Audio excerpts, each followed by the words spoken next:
Well, hi, good morning. Thanks for joining me in my shop. So I'm going to take the chassis out of this radio and get it on my bench, and at the same time I'm going to get the chassis out of that radio, the same chassis, and get that up on my bench too. And then we'll start comparing these two radios. Okay, so there's the two chassis out on my bench at a glance. They look pretty identical.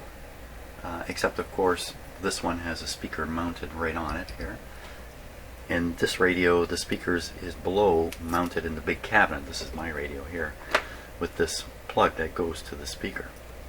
That's a little different. Usually the wires are attached to the speaker and the plug goes into the chassis, but this one's done the other way around.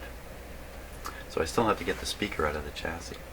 So what I want to do now is I want to set these up in such a way that we can compare them very, very carefully and see what kind of differences we can find. So I'm going to work on that. It's a bit of a video thing I got in mind. Okay, I think we're in a position here to compare these radios, at least what you're looking at right now. So this is my radio, right? Speaker's missing. Here's the other radio.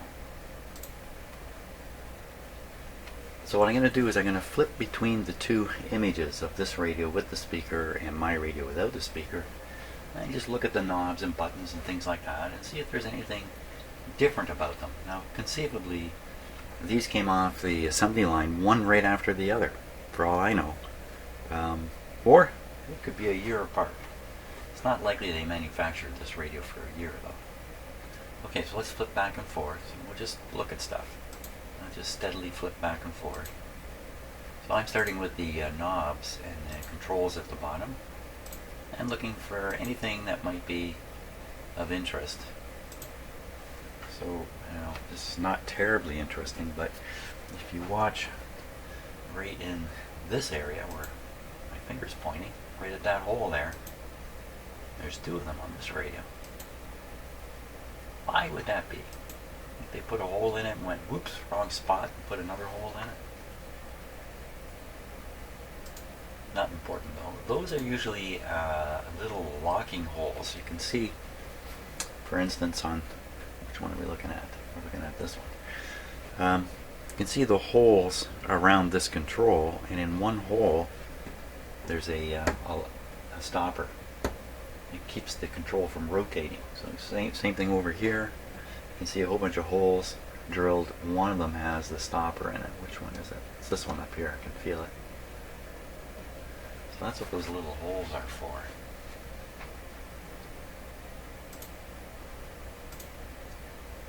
So I'm looking at the lever now. I'm afraid one of my cameras is not well focused. This one's always a little bit out, I'm afraid. So I'm looking at this lever arrangement here. I'm just comparing it. So on my radio the lever is riveted in place. On the other radio it's the same thing. Oh no, it's not. Well, it could be it's the same thing, it's just they've been popped in. These are shapers, I don't know what to call these kinds of things. Removable rivets. You just pop them in, they spring load in, and they've been popped in from the back on this one. But on the other radio, they are popped in from the front. Okay, who cares? No big deal. Let's look at the tuning control now. Okay, that's one radio. Well, offhand, this string looks completely slack on here. Look at that. On the other radio, though, I don't believe there's any slackness in the string. Not very tight, but the tuning is very, very loose, so it doesn't require much friction in the string. Let's go back to my radio here. And it's very similar. Even though it has all this looseness, it's still succeeding in tuning okay.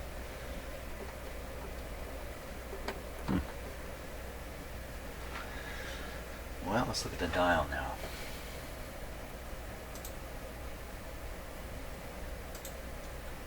I'm looking for any differences in the print, the look of it. Nothing at all, except this radio has a bend in it right here. You can see it quite distinctly on the camera because of the lighting. It really shows up. On my radio, no such bend. So exactly what happened here, we don't know. These kinds of things can get bent when the radio is being extracted from the cabinet. And these upper parts can get caught on the cabinet, literally up at the top of the cabinet where you can't see it. You don't normally aren't bent over looking way up. And as you tug and yank, perhaps this got bent. You know, there's a number right here, G2511C13027, and on the other one it's G2511 G130272. It's exactly the same number. No surprise. Okay, but unfortunately this guy's got his speaker here. It's blocking a lot of stuff. So I'm going to rearrange the radios to another position where we can continue to compare them. Wow, how am I going to do this? I don't know. Got to figure that out. Okay, this should give us a chance to compare the two radios from above. This one's mine. Again, the speaker's missing here. The other one, the speaker's sitting right here. So again, I'm going to just flip back and forth. And why don't we start up in this corner here. Put your eye up there.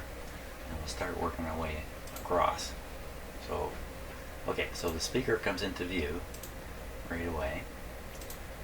Transformer looks the same.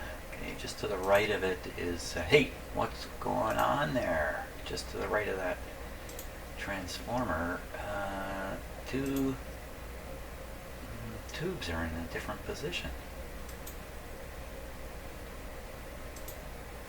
I'm talking about these two tubes here, this one and this one. They seem to be switched. Whoa, wait a minute, you can't be switching those tubes. Why can't be? Can't just be plugged in the wrong spot. There must be a difference in these radios. Okay, let's keep going. Sort of focus on, let's say, down this area here. That tube. That's where I got my eyes. Looks pretty much exactly the same. Okay, we'll look at the tuning capacitor, the light bulb arrangement.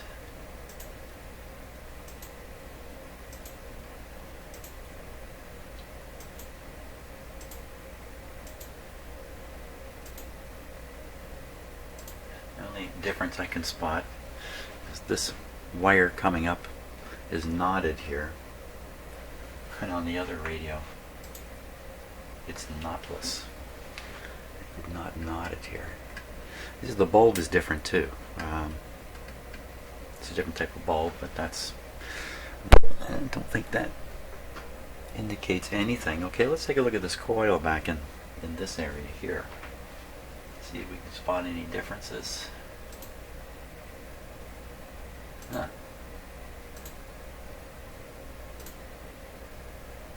a couple things different in terms of the look. So, tracing this wire here, I mean, it's quite obvious where it is in this camera view. It comes over to this terminal. I think in the other radio it shoots across this way. That's why it appears to not be there. Let's see. Yeah. So in this radio, yeah, you know, I could just move this wire like that. Different color. Oops, that was my head banging the microphone. Different color wire. I thought they'd be pretty careful about making sure wires were the same color. Okay, so looking up in this area of the antenna now, where the leads are attached to it, terminals are. Well, it looks different, but it's the same. It's the same thing here. If I just, these are stiff. This is a stiff piece of wire right here. If I put it like that, now they're a little more similar. So this little antenna on the back here is quite complicated, in fact. I'm looking at mine. Complicated in the sense that it has this additional spool here with a, looks like a single turn going around it. There's the back of the capacitor here connected part way into the antenna. So I would have to look at the schematic. Oh, this got a number on it, Q444. And if I look at the other radio, Q444, I can see it down in there the same way. Okay, the capacitor here, it's a little hard to spot. The same capacitor appears on the other side. Bracket and all looks the same. Same bare wire going down here. All the same. So what's really different though is these two tubes are in totally different positions. So I wonder if this is the 12B, 12C difference, and I wonder if it has to do with the speaker being mounted. You know, let's flip back and forth. Well, actually, I was going to say they put the smaller tube where the speaker slides in, but they didn't. They put the big tube here, and I can see on the other radio there's you know, you could put a big tube in. Well, you know what, maybe you can't. So possibly that's what they've done. They moved the big tube to the back of the radio. This is a better place for this tube, by the way. This is a hot tube, and it's better towards the back where it's going to vent better. This is the output tube that's driving the speaker. It's also a hot tube, but if you had to make your choice, I think probably this is a better choice than the way they've done it in my radio. If they put the cookout tube here, cook out the speaker. Of course, the speaker's not here at all. There's nothing here. What am I talking about? The speaker is down below. So this guy can heat away. What's it going to heat? Can. Adjacent tubes. There's a bit of a hot combination, but that's typical. Or this transformer, which is going to be heated up by this tube. Look, they're virtually in contact. Now, there's one more difference. You've probably seen it, and I haven't mentioned it, but I saw it right off the bat. So let's look right in this area, and you say, how about looking at this open hole in my chassis? It's an open hole in my chassis, but it's not open in that chassis. So now that's a really interesting change. So when I look at my radio, which we're looking at now, there's no evidence that there ever was a capacitor in that hole. Clearly the other one has the capacitor installed. So it's there's fairly significant differences in the building of this radio. This means the people putting it together would have to be trained differently for each one of these chassis. So it's a significant deal. It looks like, you know, so they swap a couple tubes around, but actually it goes further than that. There's training of the builders and testing and all that kind of stuff. Well, that's the only significant difference I can see, really. Is there one more difference I've just spotted? Okay, so I'm looking at this.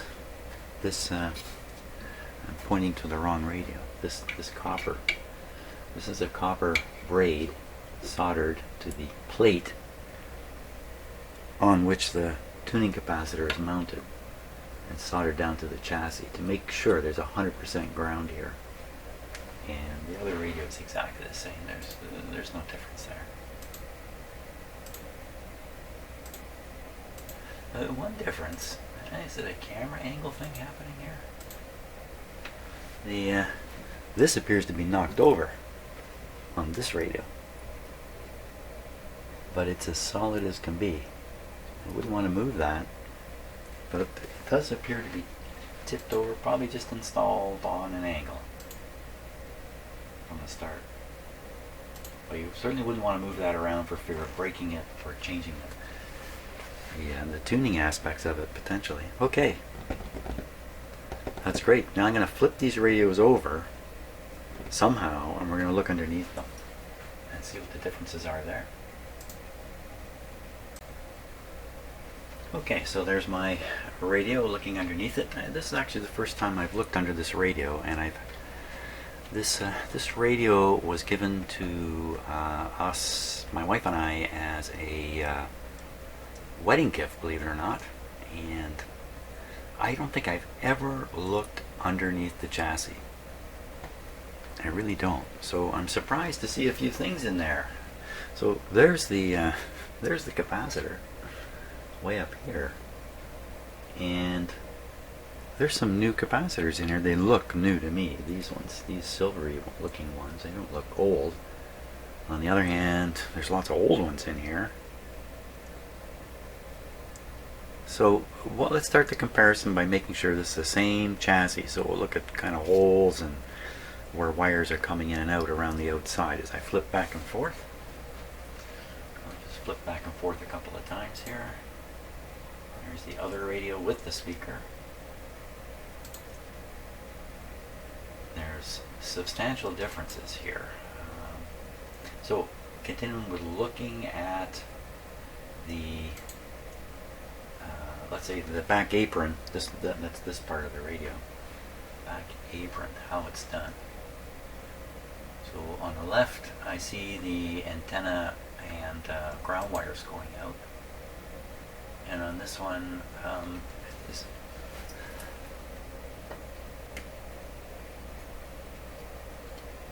what's going on there?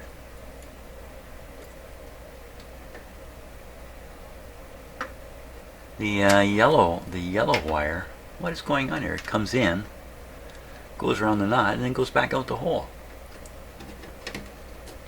Oh, it gets up to the front of the radio by going up the front panel here.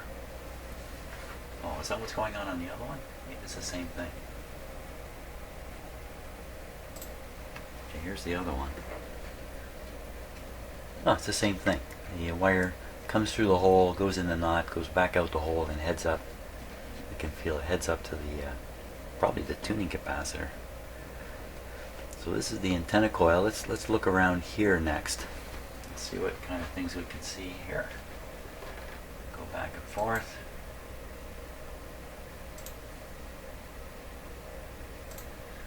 The wires are all different colors.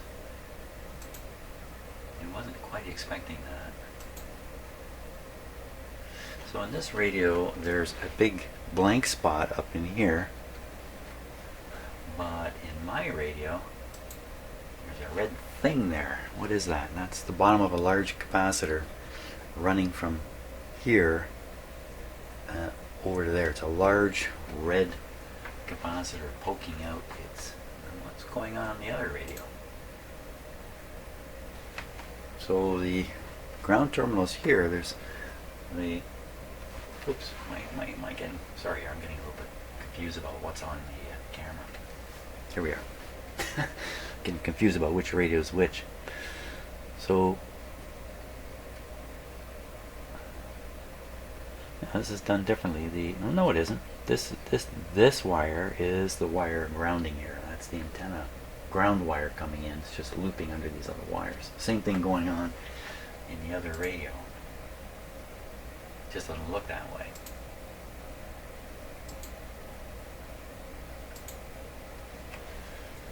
Okay, so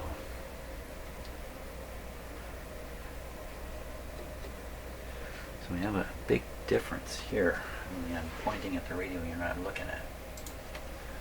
So here in my radio is this large wattage resistor coming to a terminal, and the terminal has been very carefully soldered to the chassis here, but I don't think that's a ground terminal. I don't think it is. So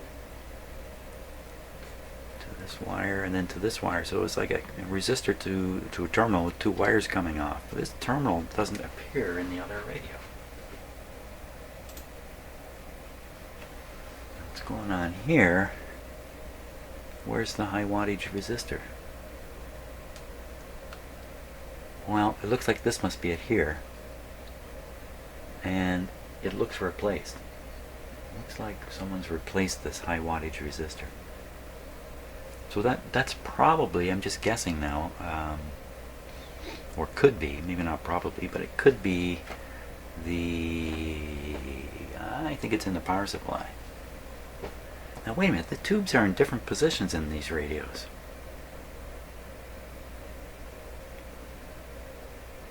They should be wired quite differently. Where's that difference? Okay, so the difference is over here. We haven't got there yet, so okay, we're still over here where everything is kind of the same. Okay, so they got rid of a terminal somehow in this radio. If you look up in here, I can see a whitish capacitor. It says Mallory on it. That's for sure a replacement. Well, maybe not for sure, but. And in the other radio in the same place, yeah, there's nothing. So, you know, I think the red capacitor here is the white capacitor in the other radio. I think that's what's going on. You know, there's another white capacitor over here too. So the bottom line is I think both these radios have been worked on to some degree. Just over here based on these. And over here, you know, I haven't said anything about them, but these capacitors certainly look like replacements. Okay, let's look at that back terminal strip. This part back in here. So big ground lug resistor to this tube. Looks like a resistor, no, capacitor right across these terminals. We flip to the other view. Now, I may have been pointing at the wrong. I was. So I'm getting a little confused here about just which image it is you're seeing. Let me improve that so I don't make the mistake anymore. I have a screen here that shows me all the images at once, and it's up to me to figure out which one is the one that's actually being broadcast. But if I flip on my own big screen TV, I see what you see. Good. Okay, I can't make that mistake now. So I was looking up in this area here. Ground terminal, resistor, capacitor, wires. Okay, let's flip it. So what's happened here is that these capacitors, hey, wait a minute. I was going to say these capacitors replaced this one. This one's still here. So where are these guys coming from? 8 microfarad, 150 DC.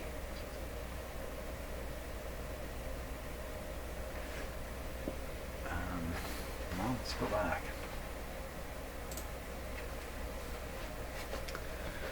Well, you know, there's this guy. I don't think he exists in the other radio. So I think what's happened here is some components have been replaced and they've been relocated at the same time.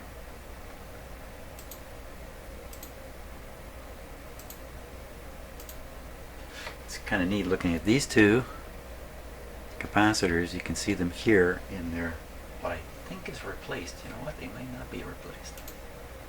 And there they are in the other radio, original paper wax capacitors. Okay, another interesting one, you can just barely see a capacitor right here. And when you compare radios, it's exactly the same place. And you gotta wonder if the same person built these two radios.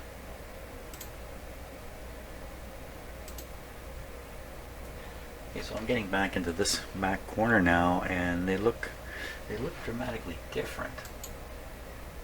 But I think it's just how the wires have been run.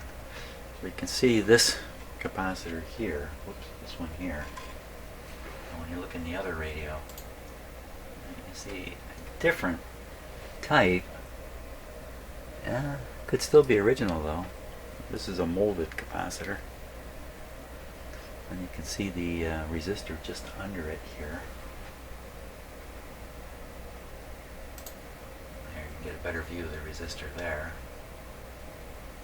So a lot of wiring variations would be because this capacitor is sitting here in this radio, but in the other radio it's sitting over there. Over there. There's a hole for it. Let's go take a look. Yeah, you can see some parts connected down into it. Here it is here. So these connections are actually made over here in the other radio. That means wires are running quite differently. For instance, this resistor is connected in this radio to the capacitor right there. But since the capacitor is over here, this resistor in the other radio has to make its connection some other way. So this is probably the same resistor going to this terminal post, and here's a wire heading over this way. Now the reason I thought these might be original is because they have original, oh maybe not, I was going to say original lead covers.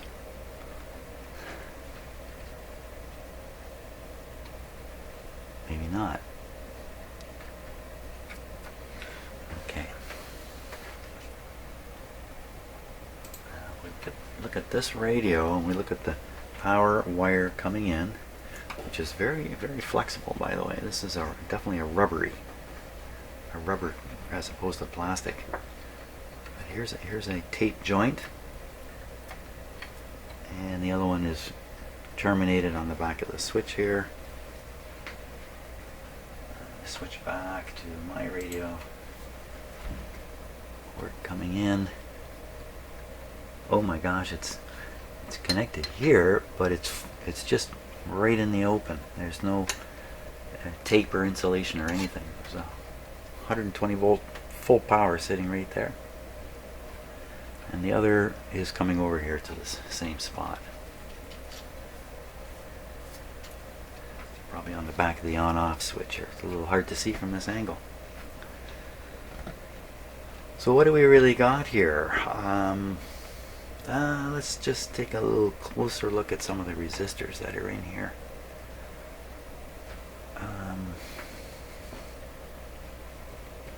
So here I see a mica cap right beside this thing. Let's flip. So here's the capacitor here. Here's a little. This is the replacement for that other one. Again, did they just replace it on the line, and these were put in on the line? You know,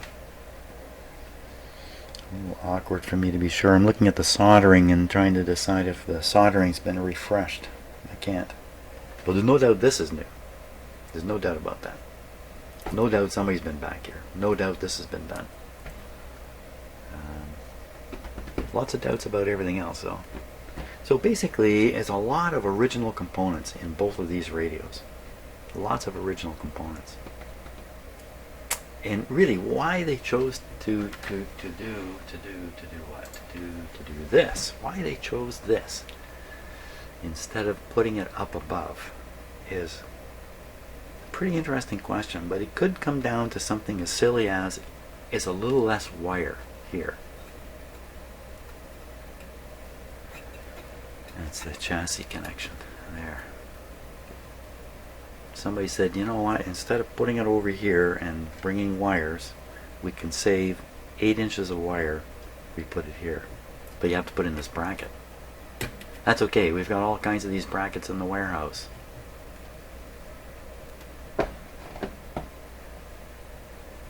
So what is in here anyway on the other one? Now there's a nice hole over here, a nicely done hole, really made for wires to go through. And on this one, hey, there's no hole. Is there really no hole? What? There's a hole full of wires. Okay, wait a minute. What's going on here?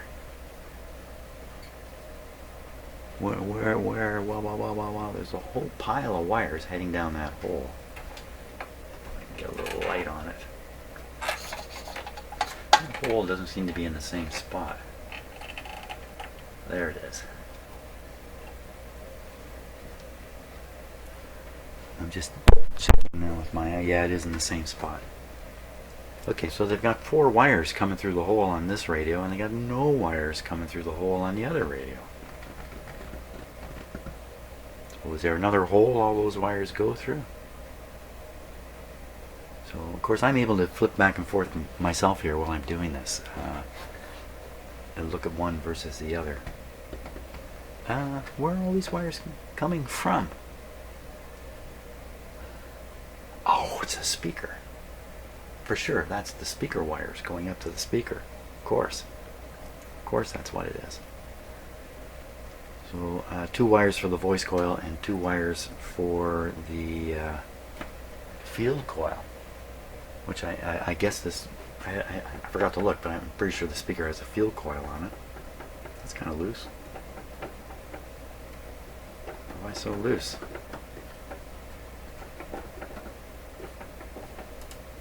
So something out of sorts there. You don't want anything loose around the speaker because it'll rattle or vibrate. So something funny going on with that deal.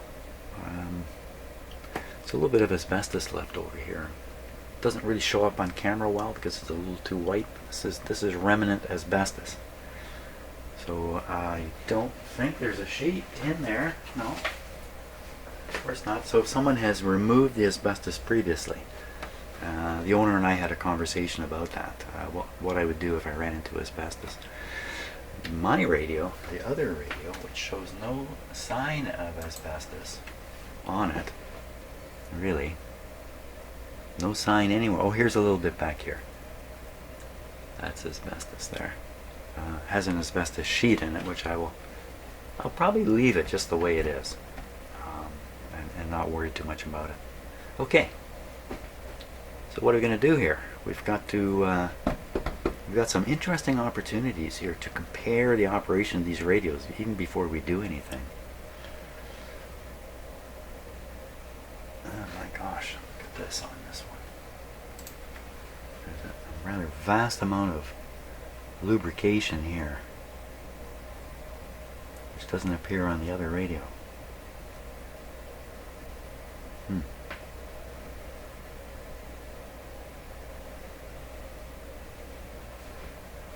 Okay. I gotta think now what we're gonna try next. What are we gonna try next? And just for those of you who might be curious about how I got these comparative camera shots, here's how I did it. With an old dirty 2x4 and 4 bricks. So the mix-up in the 2 tubes is throwing me off a little bit. So I got a clever idea. There's a tube chart in each radio. This is from my radio. And this is the little tube chart. Fell out of the cabinet and I preserved it inside this plastic thing. And here we can see the tube layout. And for crying out loud, this shows the rectifier tube at the back of the radio. And it does say down here models 12B and 12C. Actually, the tube layout models 12C, and then in pencil, at the time they produced this, they added in a little 12B up above it. You probably can't see this on this piece of paper at all, but the fact is, this chart comes from my radio. My radio has those 2 tubes swapped. Is there any way this radio could operate with the tube swapped in the wrong position? And you know, I think they are in the wrong position. But I turned this guy on and nothing terrible happened. How could you possibly swap the output tube and the rectifier tube, turn the set on? But you know what, I'm looking at the wiring here and it's quite clear. These 2 yellow wires coming from the transformer go to this tube, and these 2 colored wires come out of here, they go to this tube. So that's almost certainly the 5-volt heater and the 375 volt, 375 volts or whatever it is coming over to this tube. I've got my output tube plugged in there. I just can't believe this. So, but if I look over here at this radio, yeah, it's wired exactly the same, and the output tube, or I'm sorry, the rectifier tube is sitting here. I must be crazy. I must be crazy. But there they are. There they are.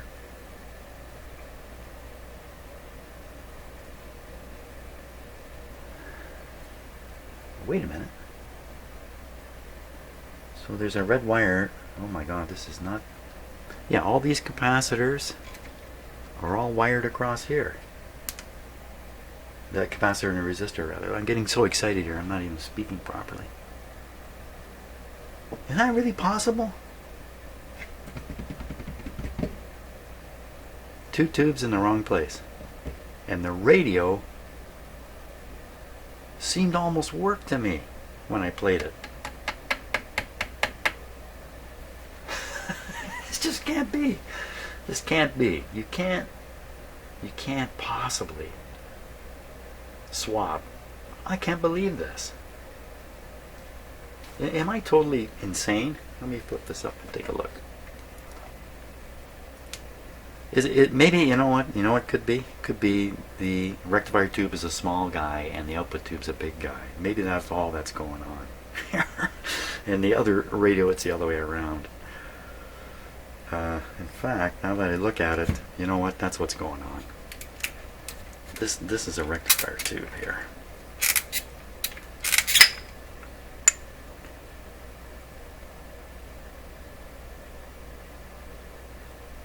Great, no writing on it.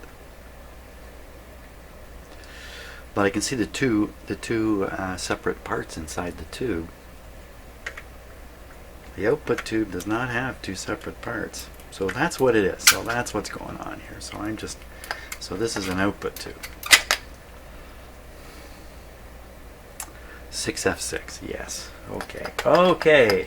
Mystery mystery solved there, but for a while, man, I was in outer space. Gotta love it. You gotta love those periods where you start thinking there's magic in this world, but they never last because there is no magic. Okay, now we're ready to start doing something for real here. So what I'm thinking is I'm going to power up both these radios. Yeah, I brought the speaker out and hooked it up over here. We'll power both these radios up and then compare voltages. Now, what I'd really like to do is take my voltmeter lead. Where is it? It's right over here. Actually, I'm going to use a different voltmeter for this, but I can just get my point across with this guy. So what I don't want to be doing during this is moving 2 leads like this. And I don't want to be doing that. What I want to be doing is have this one fixed somewhere and just be moving 1 lead back and forth while we watch what the meter does. So there's just a bit of a caution here. It's probably not very serious, but these are 2 different radios, 2 different chassis. The plugs are unpolarized. Just so they go in this way or that way. The other one's the same, unpolarized. Even if they were polarized, I wouldn't trust them at this point. And I can plug them both into my supply over here. I can figure out a way to do it to get them both plugged in here. I'm sure I can figure that out.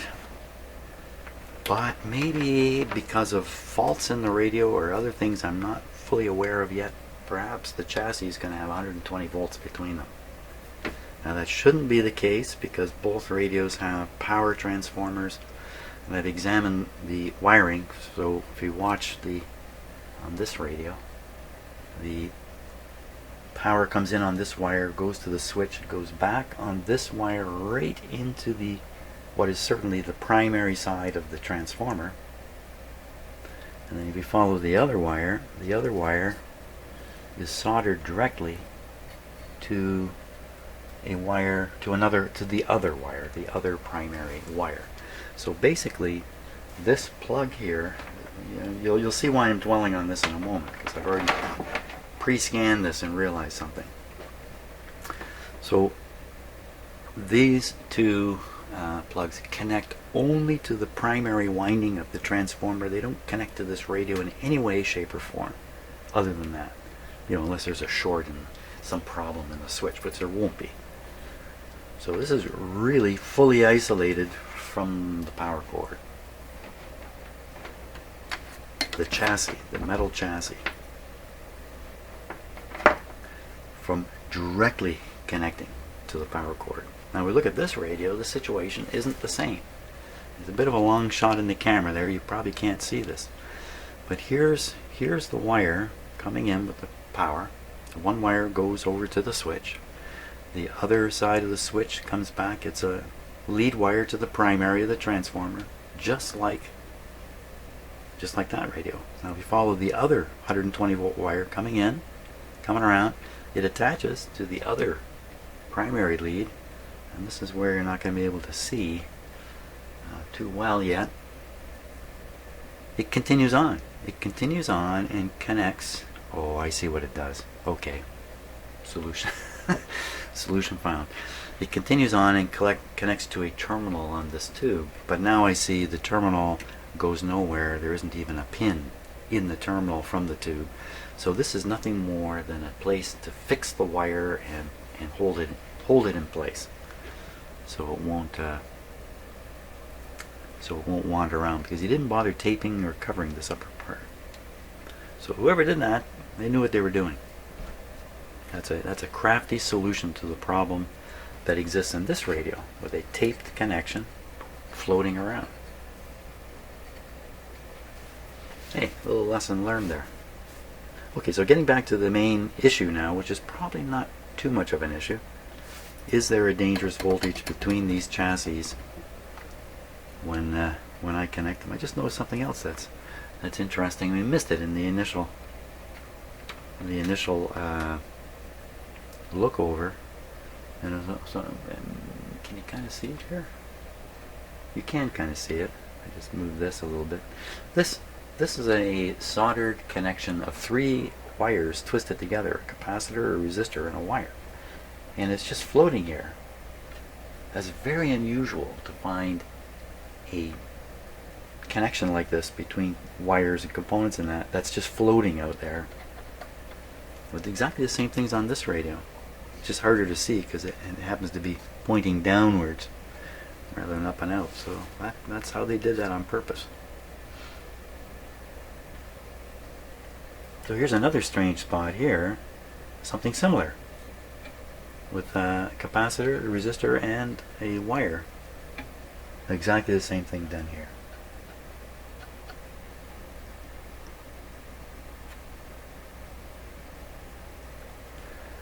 Okay. I think oh yeah, so how am I going to be sure? So what I'm going to do is I'm going to plug those guys in.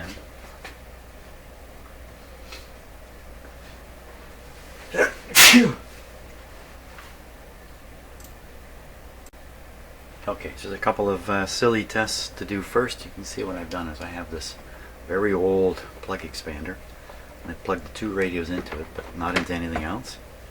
I'm just going to poke around a bit here.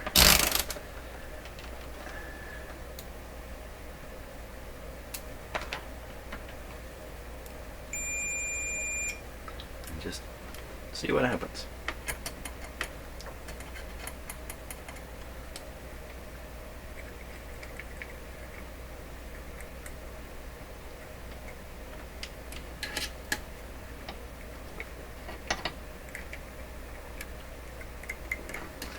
Nothing happens. Oh, something happened there. That was bad news. Okay. Now, we can plug these guys into the outlet over here, which is unpowered at the moment. Okay.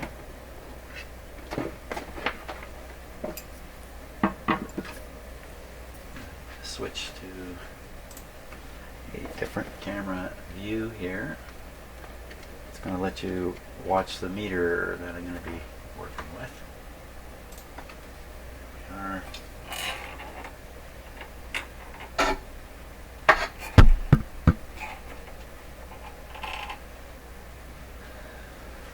Okay.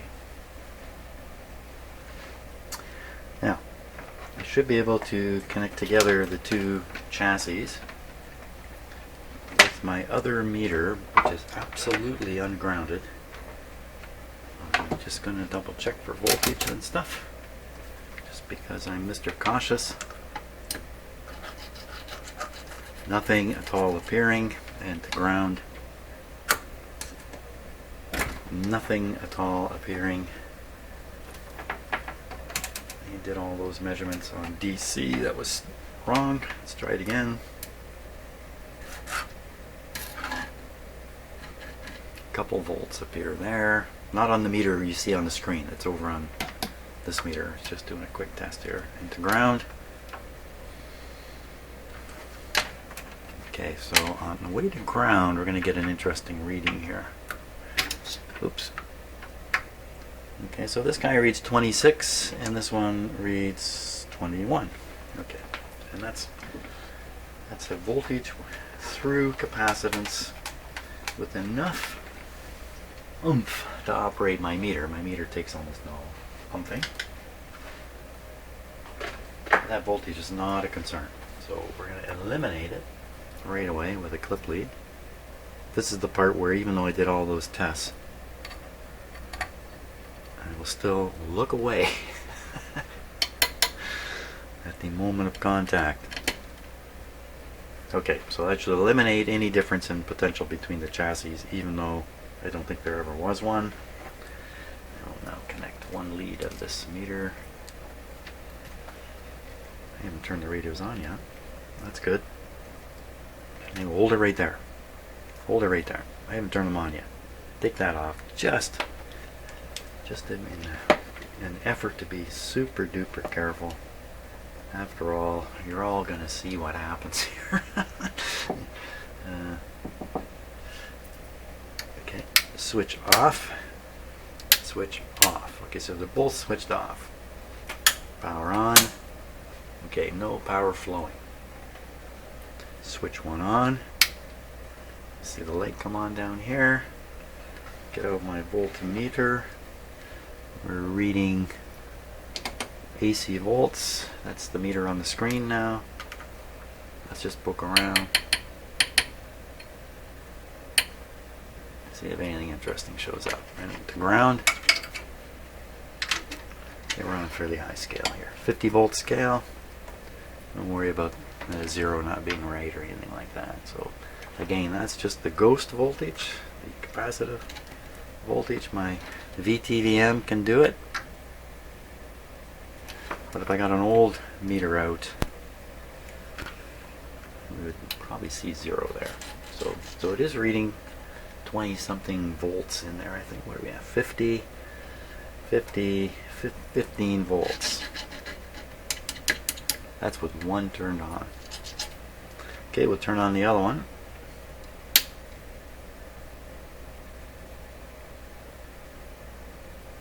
I turned this one on. My dim bulb lights really brightened up. Total power consumption right now, 30 watts.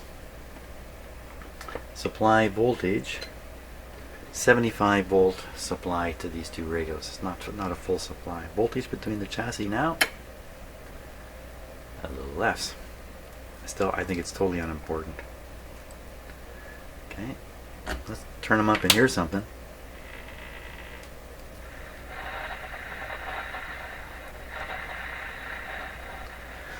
Okay, they appear to be on the same band, whatever band that is. There we go. So I will now apply the ground. Once again, look away, everybody. Well, if you're at home watching it on video, watch closely. You wouldn't want to miss the conflagration. Okay, we're ready to go now. Let's see, we've got this set to DC volts, 150. Let's go after B+. B+ is going to be on the capacitors. So let's try B+ at the top of the big resistor here. There we go. That's a big B+. No, it isn't. Okay, 500 volt scale. This radio tells us 500 volt scale. Say 160, 168. That's what I would read that to. Oh, you can see it better on the screen here. 161 on the screen. That's now, and the other guy.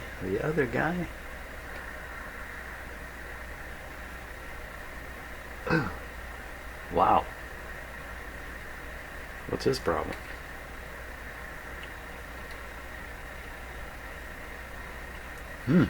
Let's look at that again. I'm surprised already.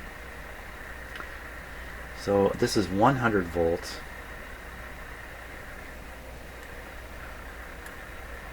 This is 160. 160 sounds a lot better than 100.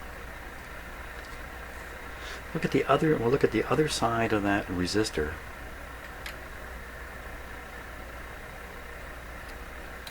That's not what I expected, but anyway, that's what it is.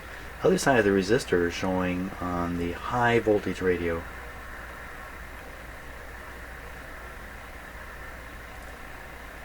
80 volts. And on this one, oh, wait a minute, I can get on there. Very low.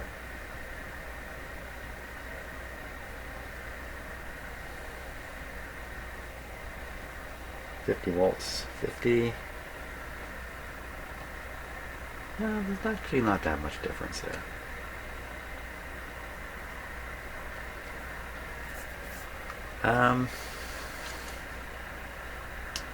We could try measuring the high voltage output right from the transformer.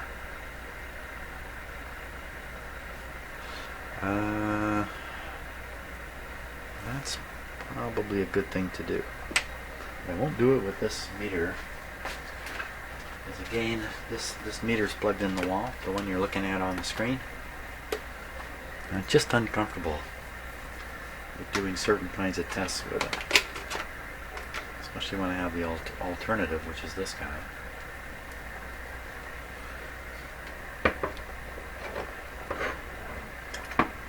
Let's put them where you can see them. Okay. What was I going to do? It's going to measure the output voltage of the transformer. So, 750 volt scale AC. I'm going to guess the high voltage of these decorated wires here. There and here. 406. 400 volts. Yikes. Okay, same thing over here with our decorated wires.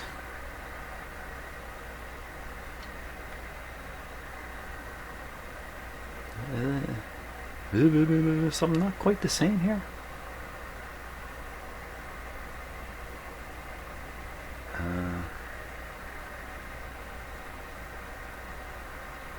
Well, the tube wiring doesn't look identical.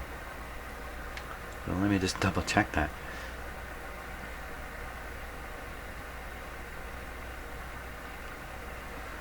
Oh, there's something different here. So the 5 volt heater wires are coming to pin 2 on this. Pin 2 on this radio is not connected to anything. Whoa!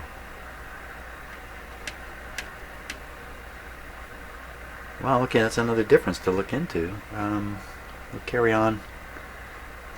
I think I'm going to find the high voltage here. No, actually, maybe here. Let's try here. Try here.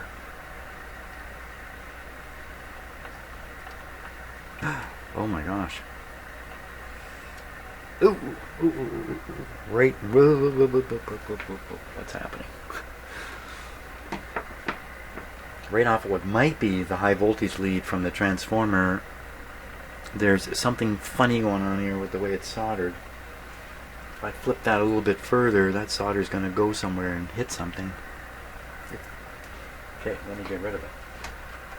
Because do not want a high voltage short circuit. Power off. Oh. That's just a piece of loose solder hanging onto that wire. Could have dropped off at any time. Did not. Power back, power back, power back. So we are still running with restricted voltage to the radios.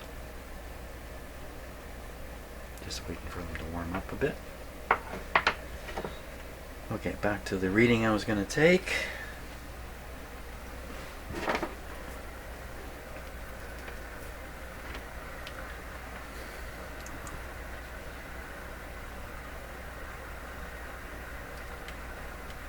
So that's probably the 5 volt. This is probably the high.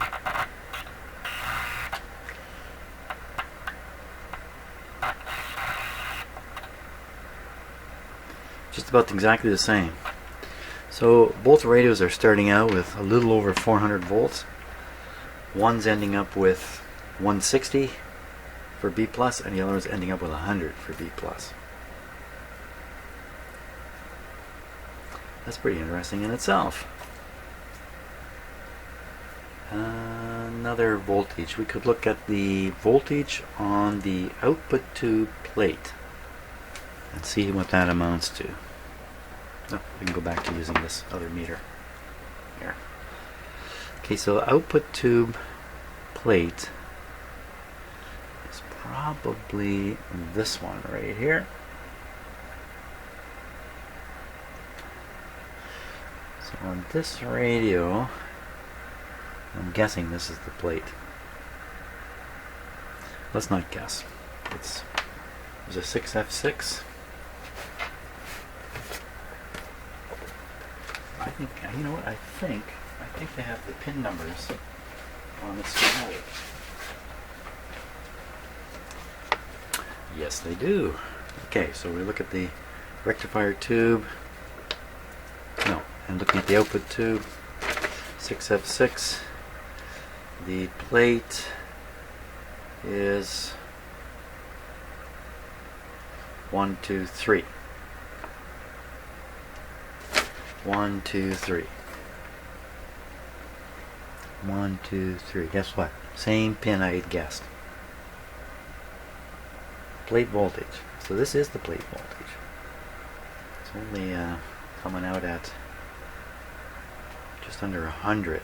So you want the full works there. So come over to this radio. 1, 2, 3.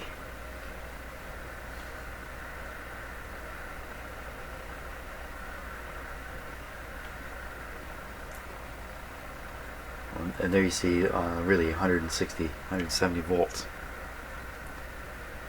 There's definitely something depressing the B+ voltage in this radio. We looked right at the voltage on the capacitor.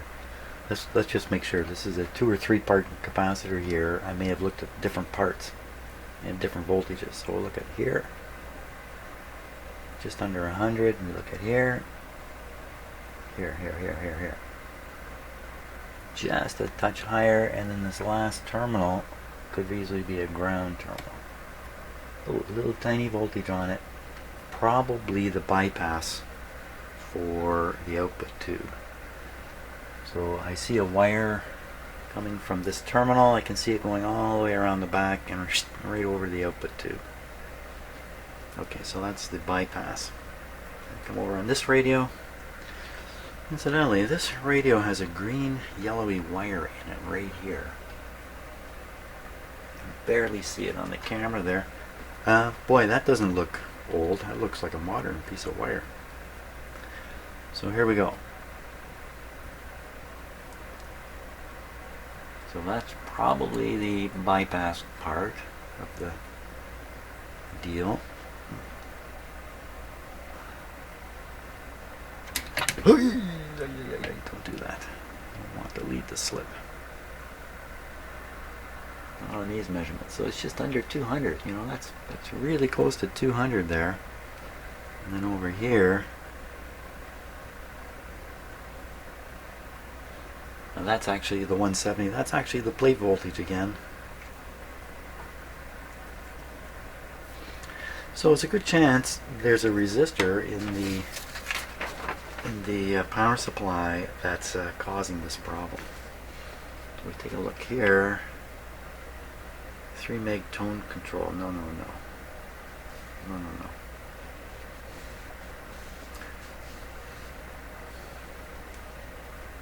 I'll take that back. So all there appears to be from the tube is a field coil right to the positive bus. Then there's a few resistors, but they're related to the circuit up here. They're not really power supply resistors. Isn't there a great big, maybe hidden in here? I don't see it. No big resistor. What's that?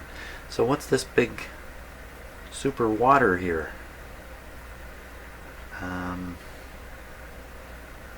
Well, maybe it's screen.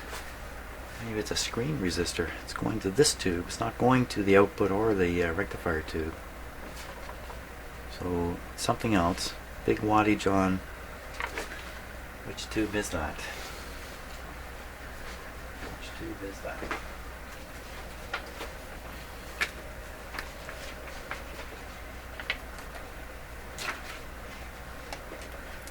SK7. That's a 6SK7, and it's pin number. Where's my little book? Pin number 6SK7. Let's just find out.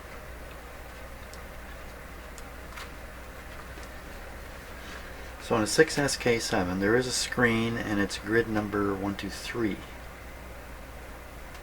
It's pin number 3 rather. Pin number 3. So we look in here. We count 1, 2, 3, and that is the screen resistor there, I think. So 3. Let's keep counting. 1, 2, 3, 4, 5, 6. It's on pin 6. Pin 6.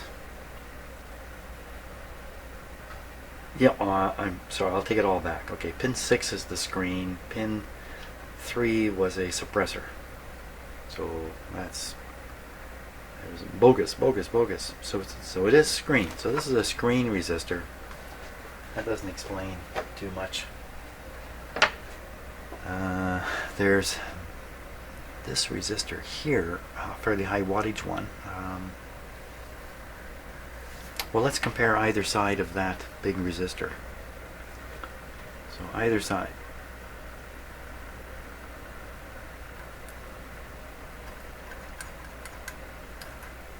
Not much happening there. Nothing. That's the same. You know what? This is the because it's hooked up to this part of this capacitor, and this it shows very little voltage on it. This is the bypass capacitor, and this is the cathode resistor for the output tube. So again, that really cannot explain the pull down on the voltage.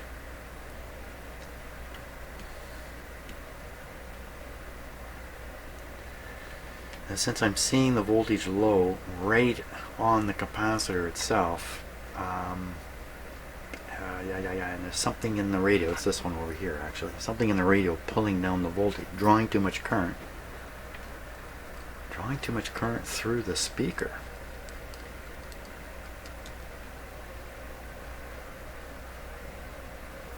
Okay, so I'm going to feel the temperature of the speaker. There's no heat building in the speaker. This is ice cold over here. No heat whatsoever. The last radio I was working on, By the way, if you've been watching my videos as I post them, you know I just switched to these two radios. The last radio I'm working on, I'm not finished with yet. I'm working on the cabinet. It's coming along pretty good, so you'll see that radio again. You'll see it in its cabinet before too long. Okay, back to this. Well, I think what I want to do is energize both radios with a independent high voltage power supply and see how they respond, and see if one of them actually draws a lot more current than the other. I think that's what I want to do, because I don't see how I can well, one more thing. Let me turn this thing on to full power. That 400 volts is going to be 700 now.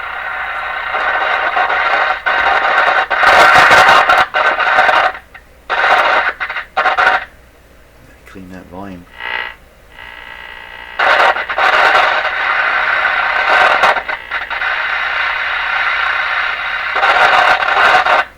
Boy, they really don't sound the same, but they really look like they're. So the switch is actually different here. It's a different, I mean, it may amount to the same thing electrically, but physically this is a different switch installed in these two radios, which I missed earlier too.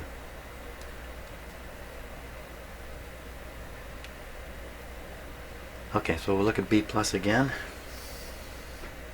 Now we got the full shebang. First so that's the voltage across. Let's get a better reading on this. Voltage across the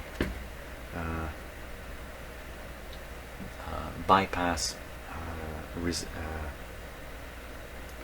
cathode resistor. The actual reading is 50 volt scale, about 18 volts. On t'other one,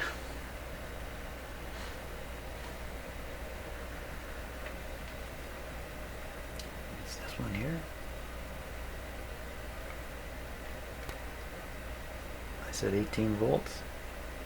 This one's coming up around 20. It's about the same. That's interesting. Same current flow. Assuming, hey, what was that? Assuming the two resistors are the same value still, same and correct, that means the same currents flowing through the two tubes. How do they do that with different B plus? So when I'm talking about B plus, let's take a look at that next. Ooh. So the B plus now is a healthy 350 volts. Don't touch that. And on the other capacitor, 300. Now, back to this radio. This is the low radio. 300 and 350 is what I measured. 300, 350. So, why? When I was supplying a lower voltage, did we get such a distinct difference? I don't know, but there's no difference now. No difference worth worrying about.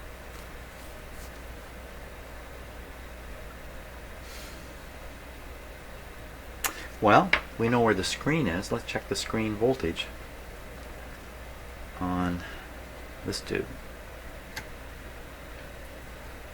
Okay, the screen voltage. 150 volt scale, we're reading 120. And on the other tube, boo! Oh, no, that's about the same, isn't it? 120. No. Let me go back.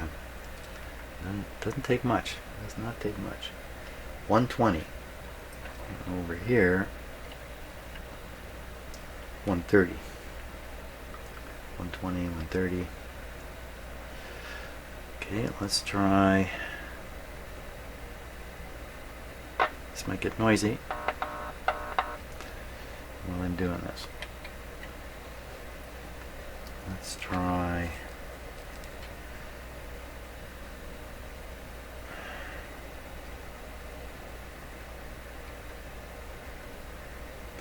Try something.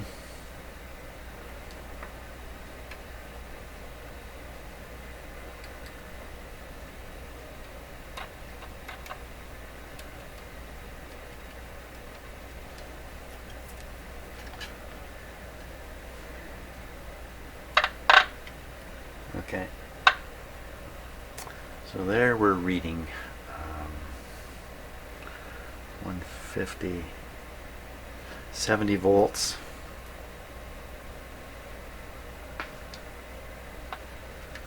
Here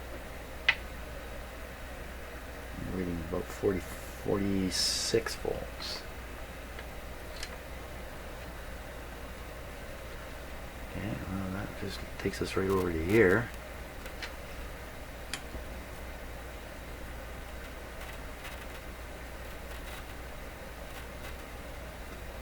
$300, and that takes us to here. 300. So look at this. So on one side of a resistor we get 300 in this radio, and we get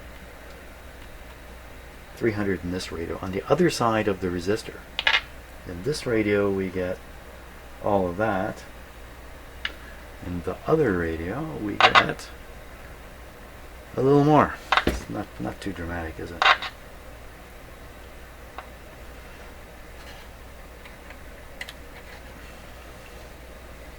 Not very dramatic.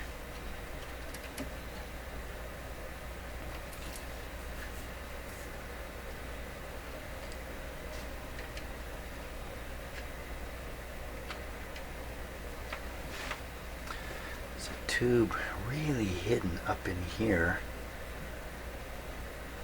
Just maybe we should poke at it a little bit. There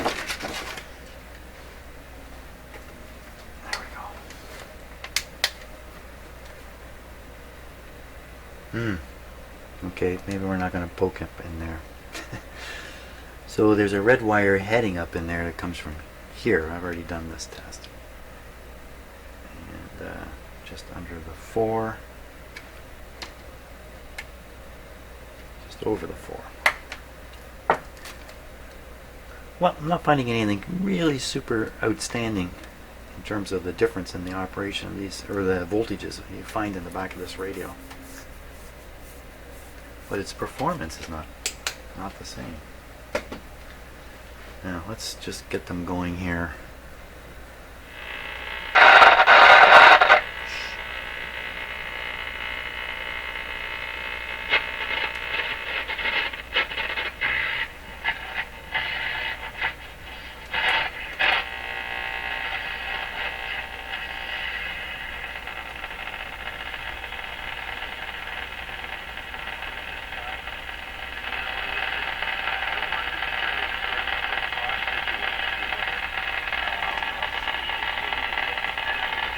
Probably 6/4.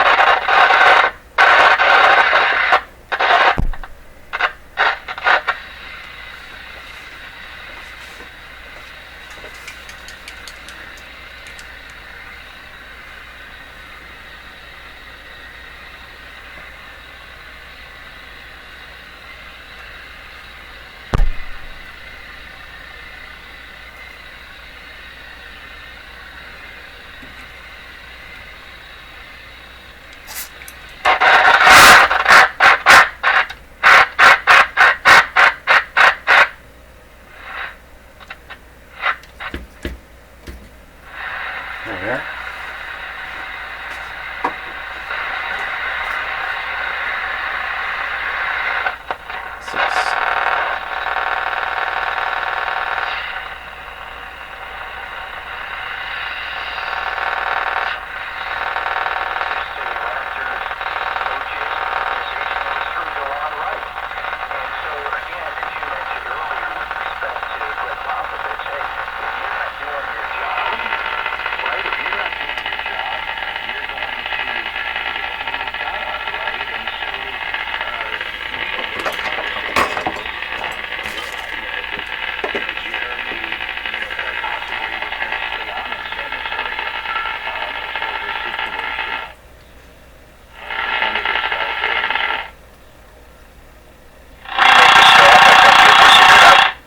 A lot more volume out of this radio.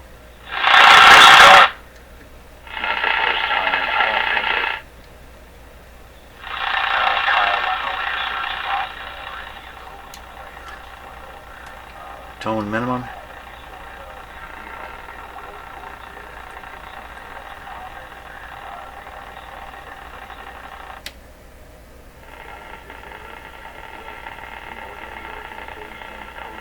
Could just be tuning slightly different.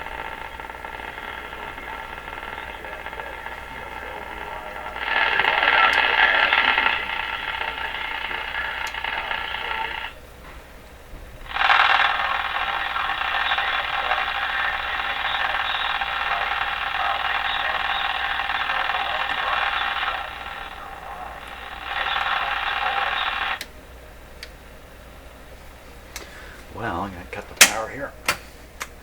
Their performance is really, really similar now. This one's got more volume. Doesn't seem to have any more voltage once the full power was applied. So exactly why that would be, I don't know. Could be the cathode resistors are off, as they often are.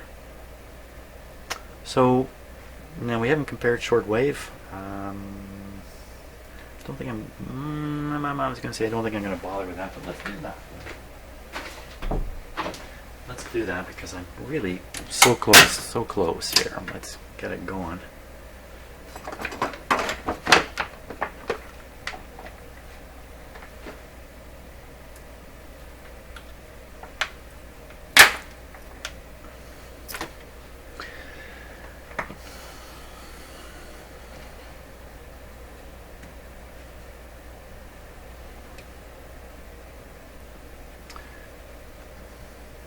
Okay, so on my radio, I can't see. My radio,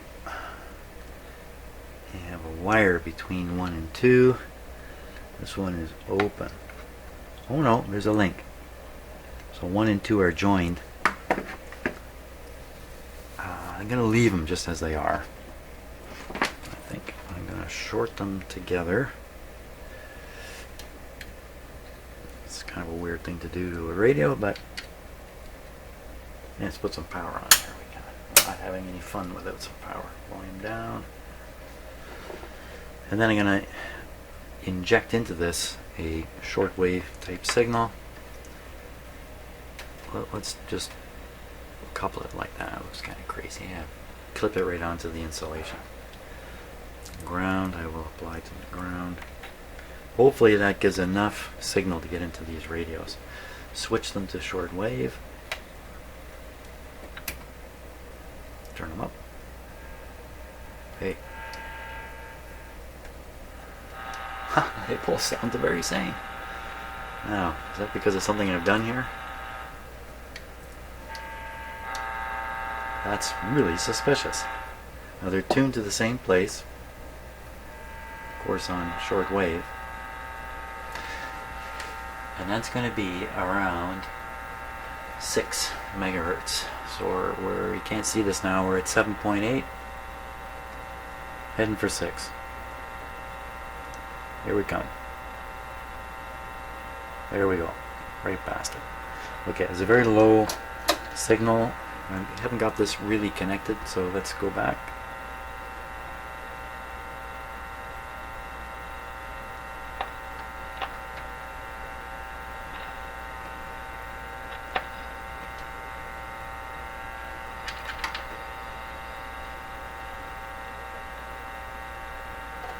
No. Okay, highest power output here.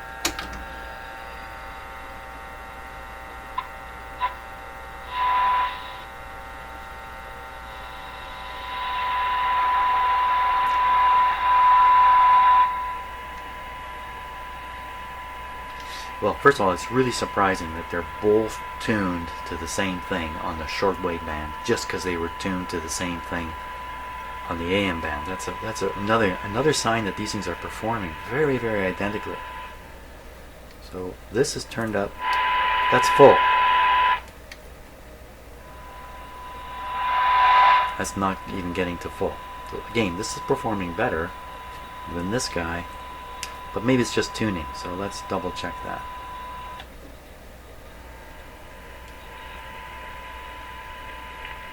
Okay.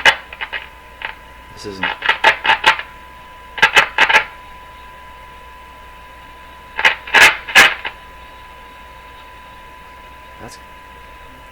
That's weird. Didn't seem to matter where you tune this. Okay, what's going on over here?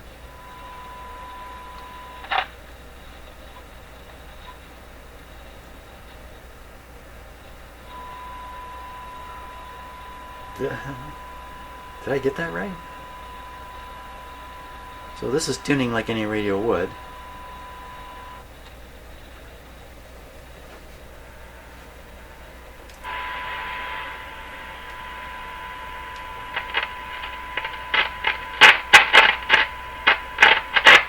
All that scratchy. Why this radio is producing this tone right now, you got me. Is it just a wild coincidence that the radio is stuck on the particular frequency I picked? How can that be? We're just hearing this radio. What? Oh, come on, this is just wild coincidence here. How can this be? How can it be I take two radios, tune them both to the same AM broadcast signal, leave the dials, flip on the signal generator, change the band to shortwave, find the signal is received at 6033 in this radio and this one at the same time, that's a bit of a coincidence right there. But what's really a wild coincidence is it seems like that's the only thing this radio can tune. This just can't be.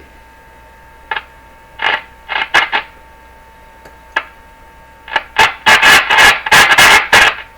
gotta get rid of that scratchiness. Okay, so we're tuned into Wow, of all the coincidences in my life, and there's been quite a few, this one is right up there. Wow. So that tells us something anyway. Distinctly different operation on shortwave. There's something to go hunting for. Yeah, okay, strange behavior of this radio, in fact. Interesting. Okay, I think we're going to leave it right there. At least for now. Today's a rainy day. I may get back in the shop and do some more in a little while, but thanks so much for watching. I'm really taking my time on these two radios. I'm trying to put myself in a position where I can learn some stuff here and take advantage of having two identical radios. So, see you on the next video.